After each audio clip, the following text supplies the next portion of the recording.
Assalamualaikum warahmatullahi wabarakatuh. Jumpa kembali bersama Aventador 007. Kalau kita amati dalam 3 tahun terakhir ini ya, isu yang dikembangkan di media sosial, tuduhan-tuduhan yang diarahkan kepada Pak Alawi.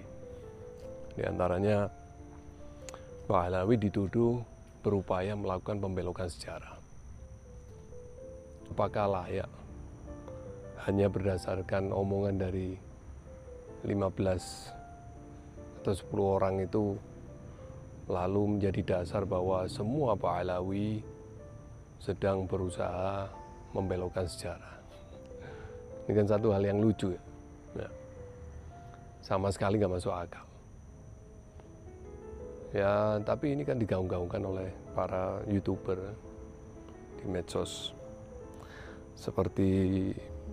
Sepertinya mereka ya cukup terorganisir. Narasi-narasinya ya sama semua.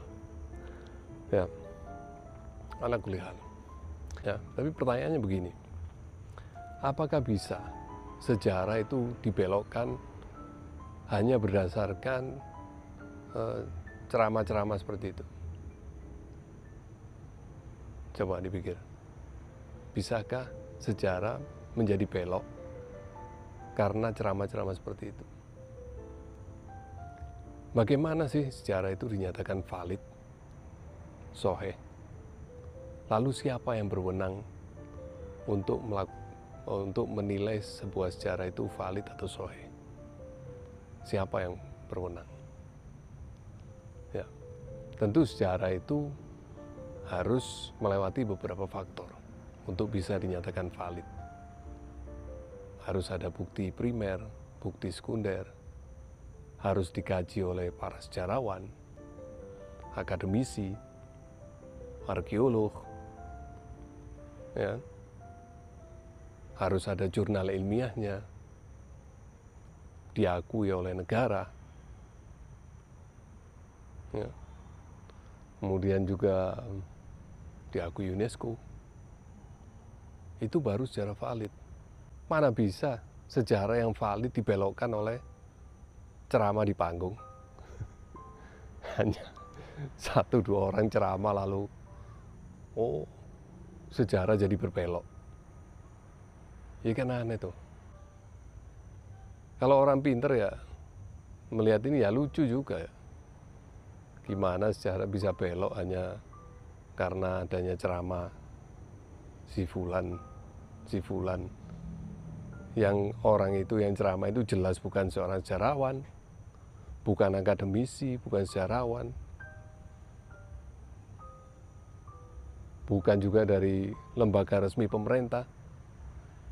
Bagaimana dia bisa membelokkan sejarah itu? Gimana ceritanya itu? Iya kan? Nah iya. Cuman sebagian kecil orang ya memang tersulut ya, jiwa nasionalismenya tersulut. Ya mungkin saat itu dia lagi galau mungkin ya. Jadi mendengar omongan seperti itu dia langsung emosi. Padahal kalau dia berpikir sejenak, ya ini satu hal yang nggak masuk akal, ya nggak mungkin lah sejarah akan berubah. Gimana mau membelokkan sejarah? Berarti harus merubah semua pelajaran sejarah di sekolahan, mulai dari TK sampai kuliah sampai universitas semua harus dirubah. Buku-buku sejarah yang ada di perpustakaan nasional juga harus dirubah. Prasasti-prasasti sejarah mungkin harus dirubah juga. Candi-candi harus dirubah, semua harus dirubah ya. Mana mungkin tuh? Mana mungkin itu terjadi? Masa gitu aja nggak bisa mencerna. Udah jelas. Dulu para dai-dai dari kalangan Pak Alawi datang ke Indonesia jelas. Mereka berdakwah. Buktinya ada, pesantrennya juga ada. Saksi sejarahnya juga sampai sekarang masih ada. Tiba-tiba dia dikatakan pengkhianat. Dikatakan monyet. dituduh PKI, dituduh mendirikan PKI. Padahal bahkan Menkominfo pun sudah mengeluarkan pengumuman resmi bahwa DNID bukan dari Pak Alawi, tetapi oleh kelompok YouTuber nggak jelas yang berkelompok ini diramaikan bahwa DNID itu Pak Alawi, Pak Alawi, Pak Alawi. Padahal Menkominfo pernyataan resminya bahwa DNID di Panusantara itu bukan dari Pak Alawi. Nah, dulu Pak Alawi banyak juga yang menjadi pejuang. Tiba-tiba sekarang dibalikkan, dikatakan sebagai antek penjajah. Ya kan aneh tuh. Kita dibuat seolah-olah kita ini hidup di zaman penjajah, di zaman Belanda. Udah berapa puluh tahun kita merdeka.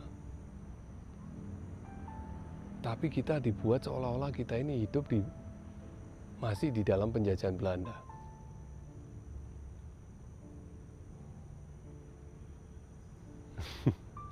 Ya makin lucu aja.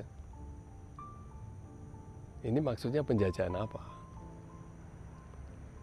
Saya jadi ingat nih slogan-slogan penjajahan spiritual.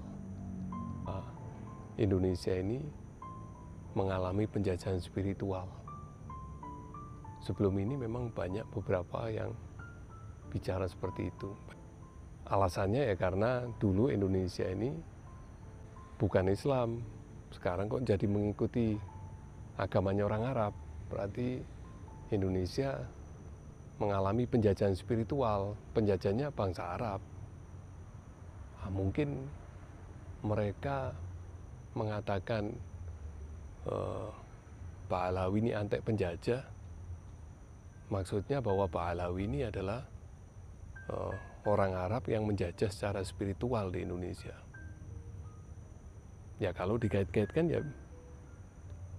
ya jadi seperti itu, ya ceritanya jadi terkait ya. Ibarat puzzle itu jadi ketemu gambarnya itu. Saya amati lebih dalam ya memang ujung-ujungnya ya sebetulnya mereka ini anti-Islam yang disasar orang-orang keturunan Arab. Ya karena banyak ulama-ulama yang menyebarkan Islam di Indonesia ini dari kalangan orang-orang keturunan Arab, baik dari kelompok Pak Alawi maupun non Pak Alawi. Ya kan?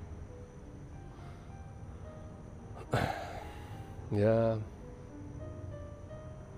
tapi kita harus optimis bahwa mereka-mereka ini juga akan runtuh kok.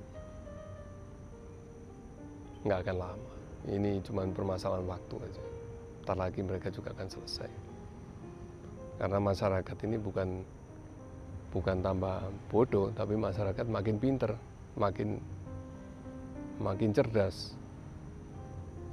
Semua rangkaian puzzle ini akan terangkai menjadi gambaran yang jelas. Sebetulnya mereka ini siapa, apa visi dan misi mereka itu yang sebenarnya akan kelihatan.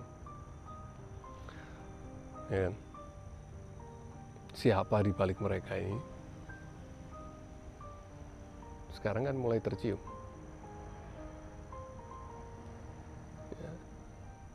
Ya mudah-mudahan mereka-mereka itu segera mendapatkan hidayah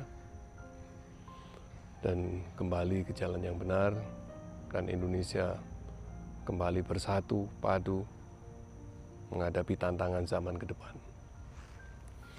Karena kalau kita terus seperti ini juga berbahaya untuk kelangsungan Indonesia ke depan. Kita yang dibutuhkan adalah persatuan dan kesatuan agar Indonesia ini kuat, tidak dijajah oleh negara-negara adidaya, negara-negara adikuasa. Oke, sampai di sini dari saya. Semoga bermanfaat. Wassalamualaikum warahmatullahi wabarakatuh.